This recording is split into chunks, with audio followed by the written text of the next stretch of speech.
যে অর্থ আজকে পুলিশ ধরেছে তার থেকে প্রমাণিত হয় যে তোলাবাজি সিন্ডিকেট রাজের জনক ছিলেন, সত্যি জনক ছিলেন।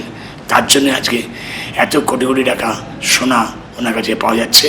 এটা জনগণ বিচার করবে।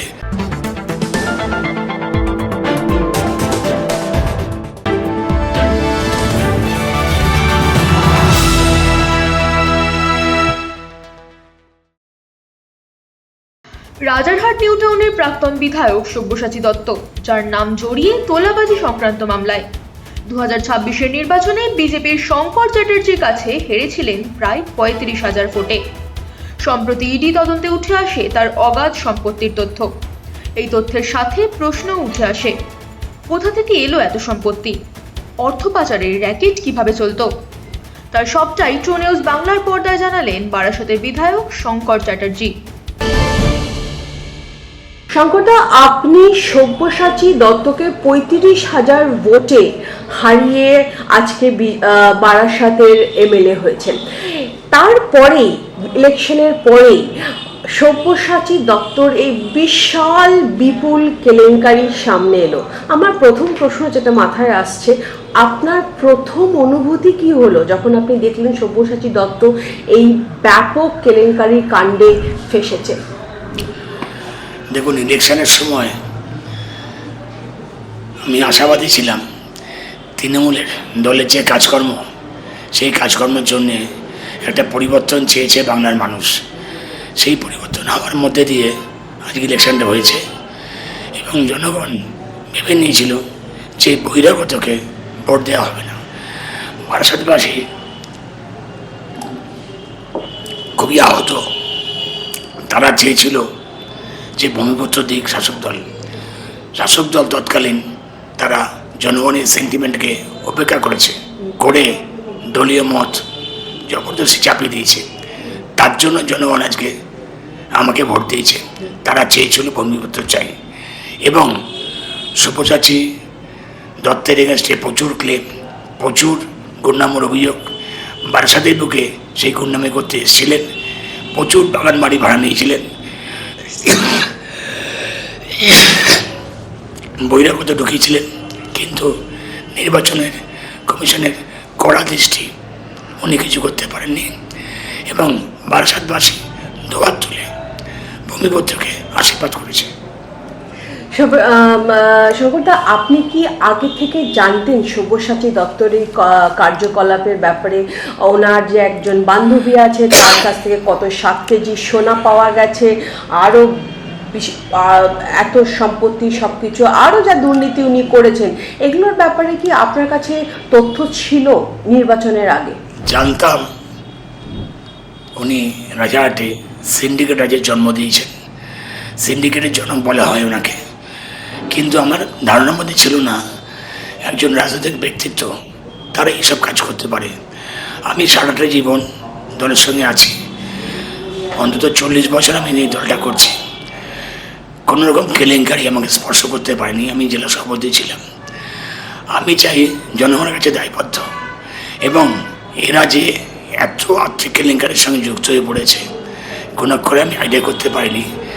আমি সারাটা জীবন পজিটিভ দৃষ্টিভঙ্গি নিয়ে চলি। লোকের অন্যায়টা আমি দেখি না, আমি ভালো দিকটা দেখি।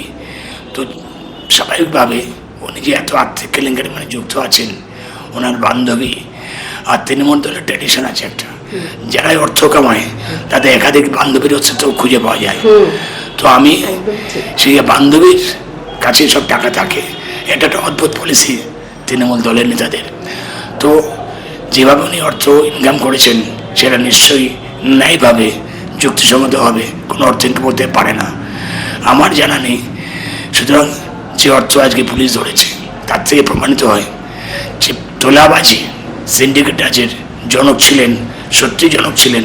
তার জন্য আজকে এত কোটি কোটি টাকা সোনা ওনার কাছে পাওয়া যাচ্ছে। এটা জনগণ বিচার করবে। আগামী দিন এই এত লিডারদের বর্জন করবে, সৎ লিডারদের খুঁজে নিয়ে তাদের আশীর্বাদ করবে এবং তারা জনগণের সঙ্গে থাকবে। শঙ্করদা, আমরা যেরকম দেখেছি যে তরুণজিৎ তিওয়ারি, দেবরাজ এবং তার ওয়াইফ অদিতি মুন্সি সব দুর্নীতি ফাঁস করার পেছনে পুলিশ হোক, তদন্তকারী হোক, সব ব্যাপারে সব রকম সহযোগিতা করেছেন। আপনি কি সব্যসাচী দত্তর ব্যাপারেও সব রকমভাবে পুলিশ এবং তদন্তকারীদের সাহায্য করবেন সব্যসাচী দত্তের সব কিছু ফাঁস করার জন্য? আপনার কাছে যদি ওরা সাহায্যের জন্য আসে, সাপোর্টের জন্য আসে, প্রমাণের জন্য আসে, আপনি যেটুকু জানেন সেভাবে কি আপনি সক্রিয়ভাবে তাদের সাহায্য করবেন? দুর্নীতির বিরুদ্ধে আমি জিরো টলারেন্স মতো দাঁড়িয়ে আছি। যেখানে দুর্নীতি হবে সবার আগে আমাকে পাবেন। আজকে পৌরসভায় প্রেস করলাম সেই দুর্নীতি নিয়ে। দুর্নীতি মুক্ত বারাসাত, দুর্নীতি মুক্ত বাংলা চাই। তার জন্যে যেখানে যেতে হয়, যতটা জায়গায় যেতে হয় সেখানে আমি যাব, কেন আমি দুর্নীতিকে কোনোভাবেই প্রশ্রয় দেব না। শঙ্করদা, ইলেকশনের আগে যখন আপনারা ক্যাম্পেইন করছিলেন তখন কি সব্যসাচীর ক্যাম্পেইনকে বড় টাকার খেলা দেখতে পেয়েছিলেন ক্যাম্পেইনের মধ্যে? প্রচুর অর্থ ওনাকে ঢেলেছেন বারাসাতে। 10-12টা বাগান বাড়ি উনি ভাড়া নিয়েছিলেন। বহিরাগত দিয়ে ভিট করেছিলেন। উনি ভেবেছিলেন বহিরাগতরা এই বৈধতা উনি পার করবে, কিন্তু বারাসাতবাসী অত্যন্ত সক্রিয় ছিল এবং তীব্র বিরোধিতা করেছে এবং একদম দুয়ার তুলে আশীর্বাদ করেছে। তারা চাইছে বহির্ভূত জয় হোক, যে সর্বদা পাশে থাকবে। আমি সকালবেলায় আমার নিজের একটা বাইক আছে, গাড়ির মধ্যে নিজস্ব একটা বাইক আছে আমার এখন পর্যন্ত। সেই বাইকটা নিয়ে আমি বেরোই, 10টায় অফিসে আসি, রাত 11টায় বাড়ি যাই। তার মধ্যে সরকারি প্রোগ্রাম আছে, জনতার দরবার আছে, সবটাই মেনটেন করি দায়িত্ব নিয়ে। কারণ আমি জানি প্রচুর অভিযোগ, পাহাড় প্রমাণ অভিযোগ রয়েছে, সেগুলো যতটা পারবো সমাধান করার চেষ্টা করছি। এবং দুর্নীতিমুক্ত প্রশাসন, দুর্নীতিমুক্ত পৌরসভা, দুর্নীতিমুক্ত জেলা পরিষদ সবটাই আমি চাই। তার জন্য আমার লড়াই চলছে, চলবে। শঙ্করদা, সব্যসাচী দত্ত কি একাই দুর্নীতির কারোবার চালাচ্ছিল, না ওনার সাথে বড় কোনো মাথা জড়িয়ে আছে? মানে কান টানলে কি মাথা চলে আসবে? শোনুন, দুর্নীতি হয় এখানে, তারা র্যাকেট থাকে ছোট থেকে বড়। কিছু দুর্নীতি হয় নিচ থেকে টাকা ওঠে, টাকা ওঠে নেতার কাছে যায়, সেই নেতা আবার কালীঘাটে টাকা পাঠায়। আমাদের যুবরাজ অভিষেক ব্যানার্জি, তার কাছে টাকা পাঠাতে হয়। এটা তৃণমূল দলের একটা নিয়ম, আইন, পাঠাতে হবে। যে পৌরসভা আজকে মাসে টাকা পাঠাতে পারবে না আমার যুবরাজকে, অভিষেক ব্যানার্জিকে, সেই পৌরসভার চেয়ারম্যানকে সরতে হবে।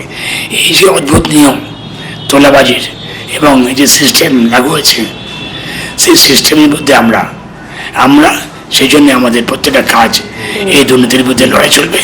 মুখ্যমন্ত্রী স্বয়ং বলেছেন দুর্নীতিগ্রস্ত ক্রিমিনাল তাদের ঘর থেকে বেরিয়ে বের করানো হবে, আইনের শাসন তার বিরুদ্ধে লাগানো হবে। আপনারা জানেন গত পরশুদিন গুন্ডা দমন আইন পাশ হলো। পশ্চিমবঙ্গে কোনো গুন্ডামো সরকারি বেসরকারি সম্পত্তি নষ্ট করলে তার বাড়ি বিক্রি করে সেই টাকা দিতে হবে। এটা একটা উত্তম আইন, যাতে অপরাধীরা সতর্ক হবে এবং পশ্চিমবঙ্গে শান্তি ফিরে আসবে বলে আমার আশা, আমার বিশ্বাস।